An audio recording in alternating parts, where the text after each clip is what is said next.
I absolutely love Schedule 1. Not once while playing have I ever been scared of the cops or scared of being arrested. Because when you do get arrested, you don't really lose anything. You get a very tiny fee and you're released in half a second. So I wanted to change that. So I reached out to a Schedule 1 mod developer and he had the perfect thing for me. And that thing was an entire prison mod with intake officers, mugshots, sentencing and bail, and even fingerprint scanning. There are endless possibilities. We're going to test it by getting arrested for 3 different crimes, and the severity of each crime will go up every single time. Do some heinous things. Let's jump right into it. I started off by making my character. Looks like I'm going to prison. We woke up in our RV and talked to our baby daddy Nelson, and then collected the dead drops and rented the motel. And that's when I started to feel the itch. For the first crime, I wanted it to be a minor offense. So I sold to the police officer.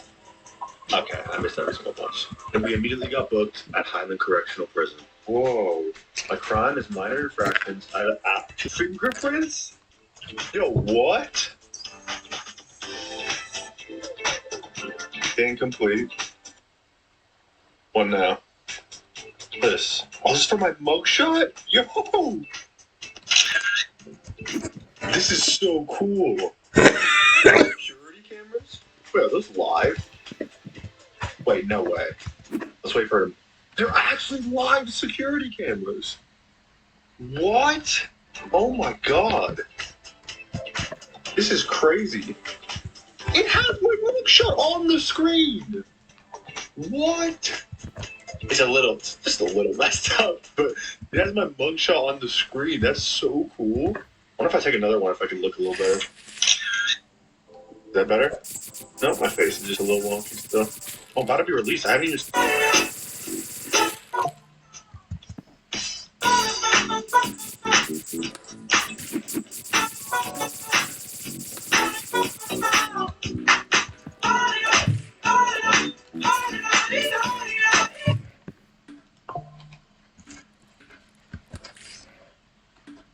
A man who constantly chases sexual stimulation is often hiding from something bigger. He wants success, but every time things start going right, he finds a way to mess it up. He overthinks, overplans, underacts. He calls it burnout. Search the actual prison here. And just like that, I was back on the street. Oh, they released me. Okay, I guess if I want to explore more, I gotta commit more heinous of a crime. So for our second crime, we're gonna need a little bit of weed. Possession with intent to distribute should get us a little more time. So we ordered and collected our dead drop, planted our weed, and watched it like a hawk until it grew. Then packed it all up and went to go get arrested again. What's up, buddy? Are they helping out with search? Okay. You need to search me. You guys are little fuckers. 5 minutes, a $1,200 bail. Drug possession low 2x. Hey, buddy. I know, I'm back again. I scanned my fingerprints again. It took my mugshot. Let's see if I look more beautiful this time. Oh, still disgusting. We then followed this officer, and he took us to this weird back room. Where are we going? Drop off inventory. Oh, it keeps your stuff for you. I like prison items. Oh, shit. Oh, they don't have a skin for these yet. What are they?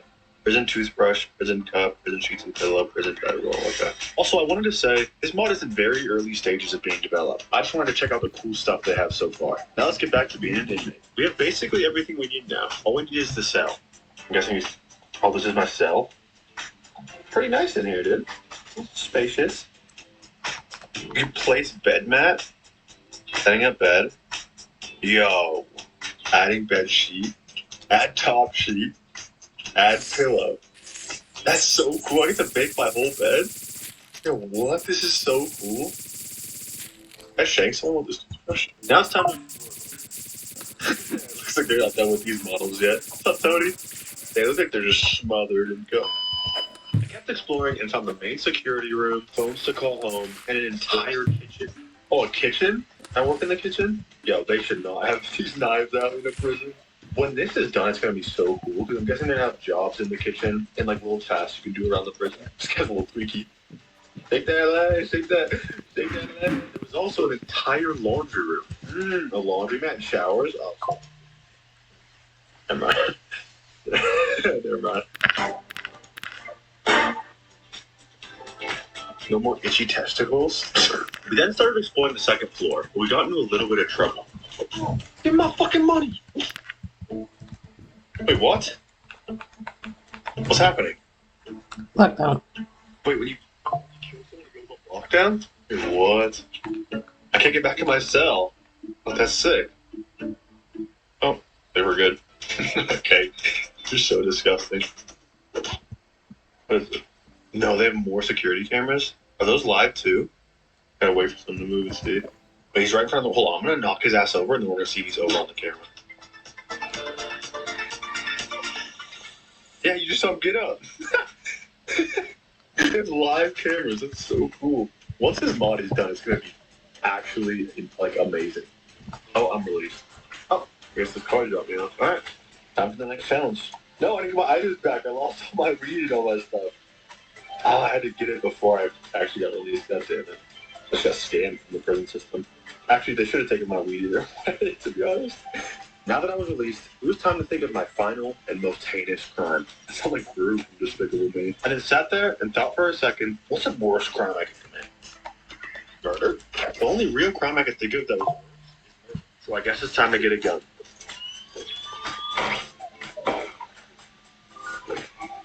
I then ran from the cops and hid behind this house until I wasn't wanted anymore. So I snuck back around and grabbed the gun from him. But I honestly kind of had a change of heart. I don't think I have it in me to hurt a cop. Psych! Come on, motherfuckers!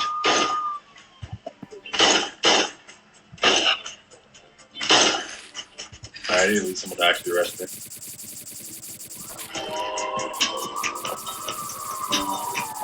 $18,000? Wait, that's $180. Never mind, I'm so wrong. Oh my fucking god. Wait, why am I only here for 5 hours?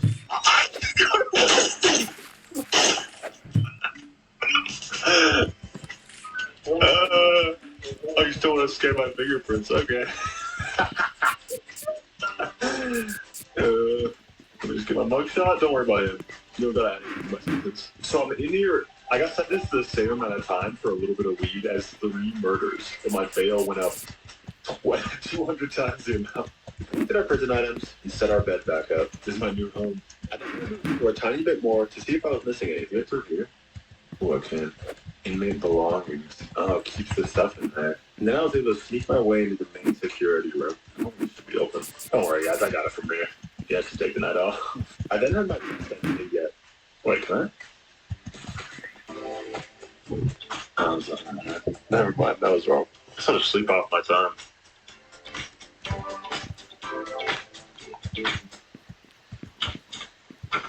Okay, I don't have a mouse to click anything.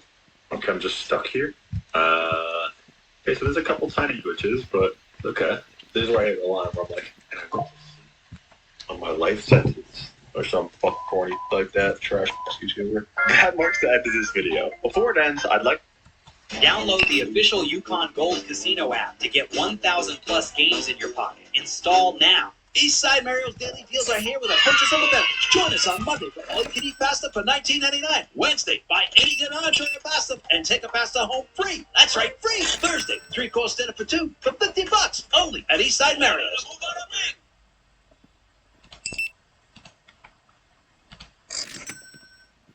Schedule 1 is cartoony and pretty unrealistic, but what if it wasn't? To do that, I'm going to be adding a bunch of realism mods, like realistic sleeping, where if it's too late, you'll pass out and wake up wherever you were, with a chance of being arrested or even taken out in your sleep. This is one of many mods we're using today, so wait till the end to see if it can be Schedule 1 realism mod. And as always, let's jump right into it. Alright, let's get it. Oh, here's the first mod. This is the hardcore mod, which means if we died once in-game, we would never be able to respawn again. So I turned on hardcore mode and started my adventure. And since we're doing realism, I made my character look exactly like me. Yeah, that's about what I was thinking. We then woke up in the RV and immediately left. We collected the dead drops and blew up the RV. After finishing our call with our baby daddy Nelson, I then ran to the motel and rented it. Thank you. Oh, my God. Sat there and grew our first little bit of weed. And while we were waiting for it to grow, we sat down and watched some amazing content. You know, God, that's I have no clue who that guy is. You guys should for sure go watch that video. We then went to bed early, so we didn't get any negative effects from staying up too late. We then picked the weed was revealed. Oh, I forgot I added this. This mod makes it so you can choose where you want your deals to happen. Because in real life, most of the time the dealer chooses the location. We chose to do it behind Taco Ticklers and late at night for the extra curfew moments. Deals, waited for nighttime, and went to go complete them. Look at the fucking Goon Squad waiting for me, bro. Alright, we did it. They're all going on their merry way. I then went out to give samples to more customers. Oh, while giving one to Donna, everything went black. And then I realized, oh no. It was late and I passed out on the floor. I was scared to press continue, because I could wake up arrested or even killed. But I had to face the music.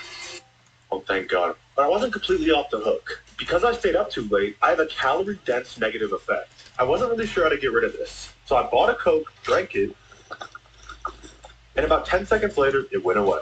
Oh, yeah, I'm good now. And now it's time to get our money up. So we set up 3 more growing tents, filled them up with soil, and flopped our new seeds in. And while waiting for it to grow, we got a couple new customers. We've had to be careful. Because this mod right here makes the normal caveman police act like real trained police officers. Why are you staring so hard? I'm not doing nothing.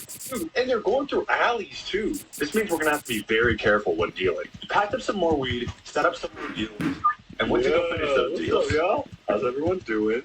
This meeting is about our neighborhood safety and protecting our children from pedophiles. We finished all these deals. And we set up a couple more of these massive group deals, hey squad, until we were able to level up and afford the apartment. 2,500? What? Where's the sign instead of 800?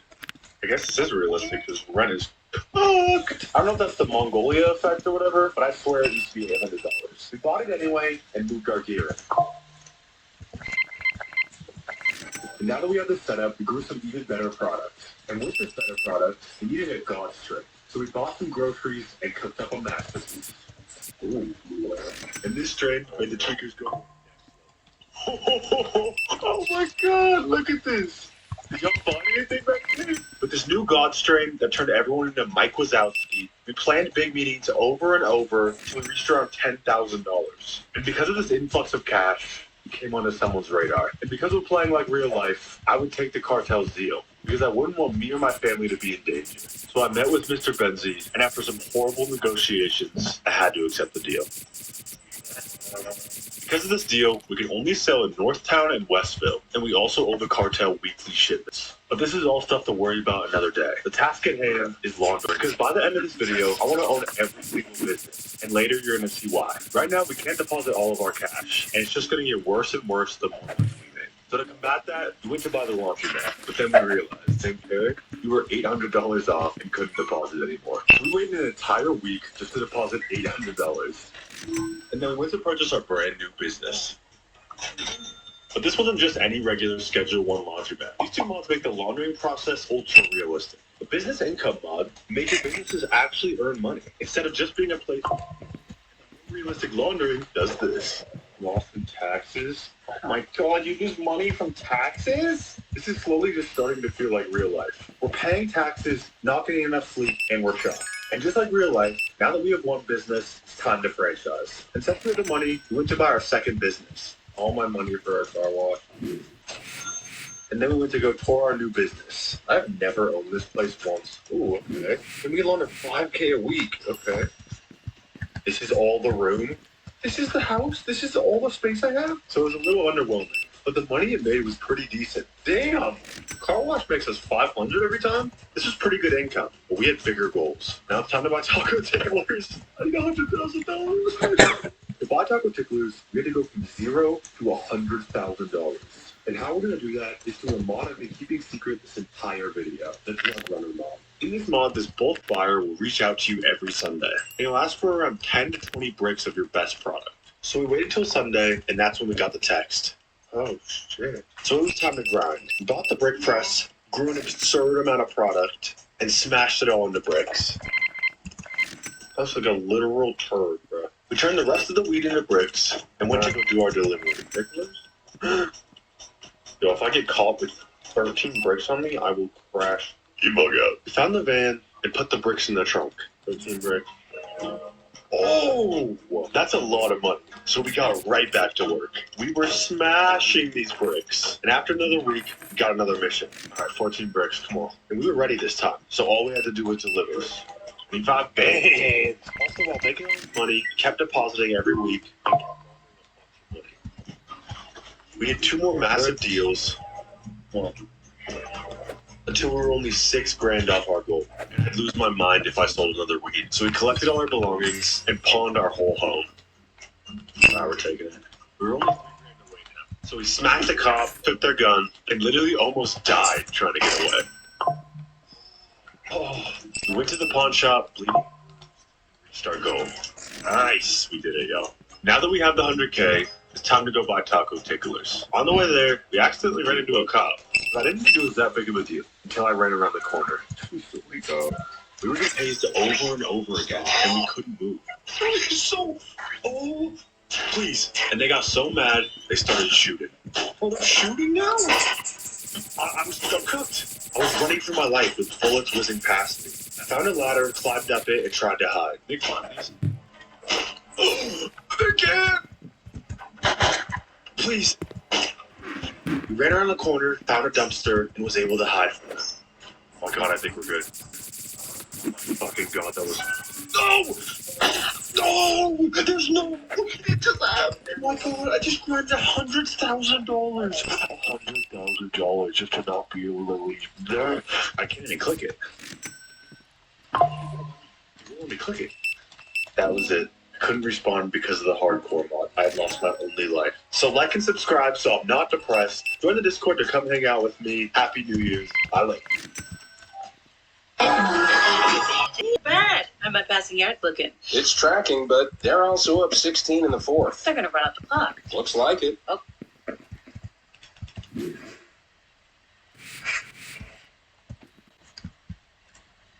Talk like they know how it works, but they're often all of your questions in this video. I ended up learning a bunch of cool new things, and I promise that you will learn something new by the end of this video as well.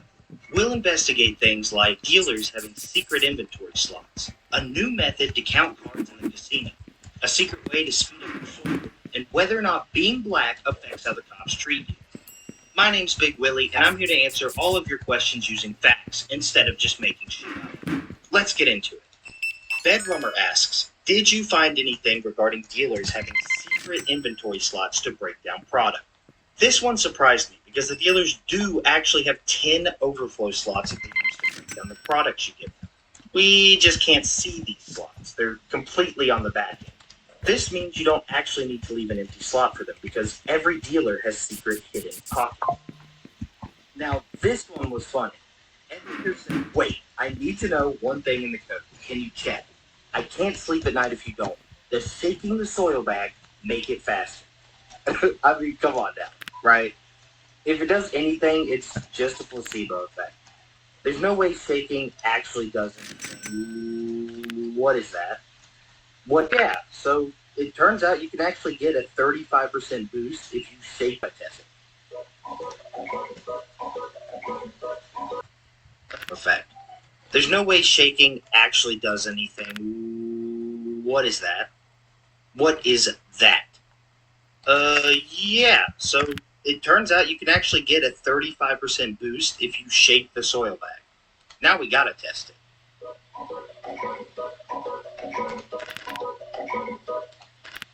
Huh. The more you know. Our next question comes from some random monster who asked, how did you sell someone an unpackaged product? Well, Mr. Cocaine Elmo, there are 2 types of deals in Schedule 1, direct and contract. Direct deals are things like giving out samples and those deals you make on the street, but contract deals are the ones you schedule from the phone. For direct deals, the game checks to see if the product is packaged before allowing you to do the handoff. However, for contract deals, for some reason, the game just does not run this check. However, both deal types use the same code for the handoff screen. So, despite the game saying it only has a 1% chance to succeed, you can always sell them the unpackaged product as long as you made the deal on your phone. So the next question is with regards to the is white function I mentioned in the data mining video. Mortimer Fulford said, if you wear darker clothes and skin, they'll notice you way slower. At least when dealing during the barbershop is when I notice this. And it's simply not. The only time this is white function gets used is for the Tropic Thunder effect that switches your race. If you're white, Tropic Thunder makes you black. And if you're black, Tropic Thunder makes you white. But being darker does not help you run faster or avoid the cops. I probably could have explained that a bit more in my previous video. My bad. Frank Hubert Maui eloquently asked, can't you also only use in full spectrum light for 2 plants? Now, I'm not 100% sure, but I think he's asking if 2 plants can share the same light source. So I ran a little experiment. Now, I couldn't figure out why exactly it happens, but when I went to test this, I found that the plants that were sharing a light only grew 33% as fast compared to the plants that each got their own light. That's a massive, massive decrease. And again, I couldn't find anything in the code to explain this, but we did run an experiment. So, like Jesse Pinkman says, Yes, science! okay.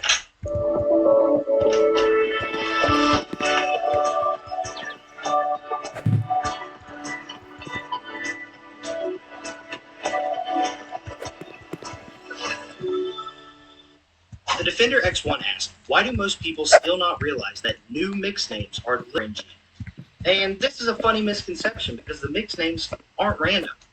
What the code does is it takes every single effect, assigns it a number, and adds it all together. This number is then used to pick a random name out of a list of preset drug names. Because the drug's name is based only on effects, if you mix OG Kush and gasoline in one save, it will have the exact same name in a different save. So why does it feel so random despite the names being predetermined? Well, the answer is Aspen Death. Everyone has a mix named Aspen Death, but they should. The first names list has 37 entries, and the second names list has 39 entries.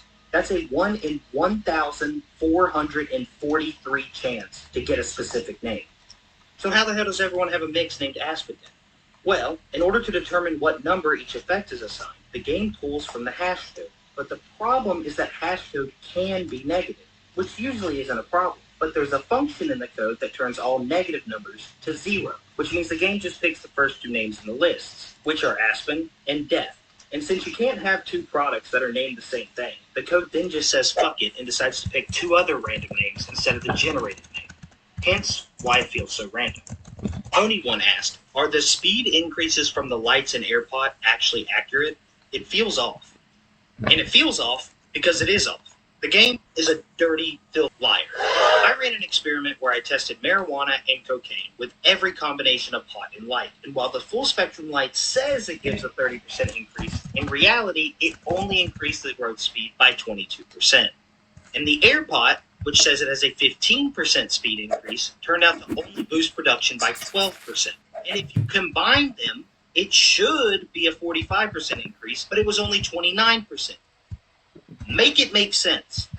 And I don't even know why this happens. It does actually increase the growth speed by the correct amount, but in practice, the pots and the lights just don't do what they say they do. Our next one is a doozy.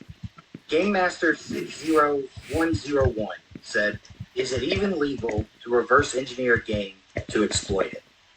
Yeah, dog, yeah. It's not illegal at all. Tyler specifically released an alternate build because he wanted to support the modding scene. And you can't really mod a game without reverse engineering it first. So I'm going to take that as implicit approval. As long as I don't leak a massive spoiler, I doubt he'll give a shit. Of course, if he does take issue to it, I'll take the videos down. But again, I don't think he cares. Aussies tend to be pretty chill. Aussie! And Doxico asked, have you done any digging regarding customers' budgets? And this question got asked a lot, so I did look into it. The customers' base budgets scale by the area they're from. So people from Uptown will have $2,000. People from Suburbia have $1,200. Those from the docks have $1,000. And the peasants in Westville, except for King George, only have $500. But the starting area in Northtown is all over the place. Chloe, for example, is a broke bitch. But Jesse is absolutely changed his base budget and how often they order from you. Like how much they like your product, how addicted they are, their relationship with you, and most importantly, your level. Every rank you go up, the customer's budget increases, all the way up to Kingpin, which multiplies their game. Twin Cobra hit me with the 5 Canadian loonies and asked, I always wondered about weird things, like how and why NPCs choose drug buying locations. And Twin Cobra, I got an answer for you. So for determining deal locations, NPCs tend to choose a random point in their area from a list of delivery locations. And I have the entire list right here for you.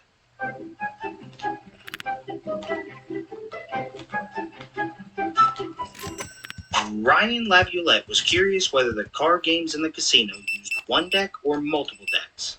Both Blackjack and Ride the Bus use one deck that gets created at the start of the game. Every time you have to draw, it pulls a random card from the deck. But once the game is over, the deck reshuffles. This means that you can gain a slight edge on stage 4 of Ride the Bus, since you know which suits have already been played, and that with enough players, you can count cards in Blackjack. All you need is 3 other people to play with you, and you'll go through 25% of the deck with each hand, giving you a slight advantage if you're able to do it correctly. And it's fairly trivial to count cards when there's no timer. Varus65 asked, wait, so does that mean that if you don't pull all the money, you can keep using the RV forever? Varus, you are exactly right. If you never take the cash out of the drop boxes in the beginning, the RV will never explode. You can find videos of people completing the entire game from just the RV. I think it's a really cool challenge, and I'm debating doing it myself, but it's a bit different than my usual content. So if you'd like to see me do a challenge video, leave a comment down below. Another YouTuber, Smill, actually has an extremely funny video doing this, and I recommend checking him out. He's a really cool bloke.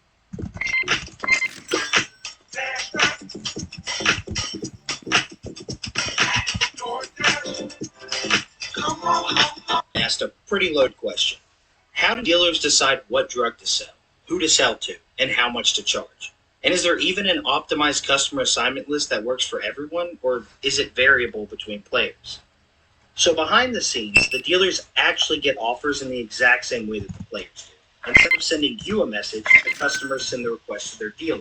The dealer automatically schedules a time and then goes to deliver the product. As for determining what product to sell, the customer is actually the one that decides this. I mentioned in the data mining video that each NPC has a drug preference, so they typically, and I'll mention this in my tips and tricks video, which I'll put a link to up here. Boondog the Man wanted to know more about the background music playing from some of the buildings. A lot of the background music you hear in the game is actually made by the GOAT, Kevin MacLeod. He's been in the YouTube space for a long time and is known for making super high quality, copyright-free songs that you have definitely heard before, like Sneak Snitch.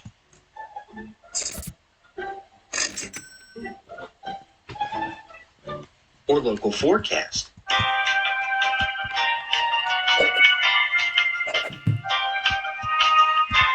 Or the classic, Fluffin' a Duck.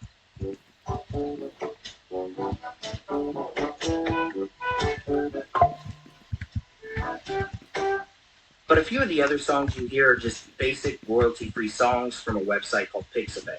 I'll leave a link to them all in the description if you want to check them out, because these songs aren't on Schedule One's Spotify page. Our next question is from the user Breeds Good, amazing username by the way, who asks, how about buying cauldrons? Use cash and it's $3,000 a piece. This is actually a great idea that I honestly hadn't thought of when I made the data mining. Instead of gold bars, we could skip the process of money laundering entirely. However, when I went to test it, there was a slight issue. Each item has a resale multiplier, which is by default set to 0.5, meaning the resale price will always be half of what you pay for it in the store. Gold has this resale multiplier set to 0.9, and the paintings have them set to 1.0. But cauldrons and most cash items have it set to 0.5. You can still sell them at their preferred day for a profit, since it does go all the way up to 180%. But you won't make as much profit as you would with gold. And when I looked through the code, I wasn't able to find a cash item that had a resale multiplier higher than 0.5. So good thinking, but unfortunately, quality increased the price for code. Heavenly Quality does make it easier to get new customers when you're giving out samples. And in the future, all of the new areas will likely require Heavenly Quality. But at the moment, there's really no reason to go higher than Premium. The only reason I go to Heavenly in all of my build tutorials is because I'm an overachiever, and getting gold stars reminds me of grade school. I chose Alexander's comment because he asked it the nicest way. He said, I've seen other people testing AirPods versus moisture. Any reason you use AirPods? I'm just confused about the different comments. And it's not just you, buddy, because I see this one everywhere. I swear to God, I'm losing my mind. I'm going insane. I can't keep up with it all. There's too many. Every hour a new one. Every day 10 more. Every week 100. There's too many. I can't keep up. I can't keep up with this information. They locked me in a room, a rubber room with rats. They're not. They're just not better. I don't know where people are hearing this from or who keeps spreading this around, but it's driving me bananas. And normally, this stuff doesn't bother me. I'm a pretty chill guy. I'm pretty level-headed. But I seriously cannot stand idly by and let people spread this information. So I ran a week-long experiment to fully disprove this. What I found was that if you're growing marijuana, moisture pots are 4% better. So statistically insignificant, but they are technically better for weed. This is because the marijuana plants grow too fast for the botanists to keep up. So adding an extra watering step makes them fall even when. They're just better. By quite a lot, actually. They increase your output by 11.5%. The moisture penalty from the AirPods doesn't actually matter because coke takes 20 hours to grow, so they have plenty of time to water it as much as they need to. AirPods are better for coke, and moisture pots are technically better for weed. But if you really want to maximize efficiency, you should only be assigning 6 pots to each worker. This made a bigger difference.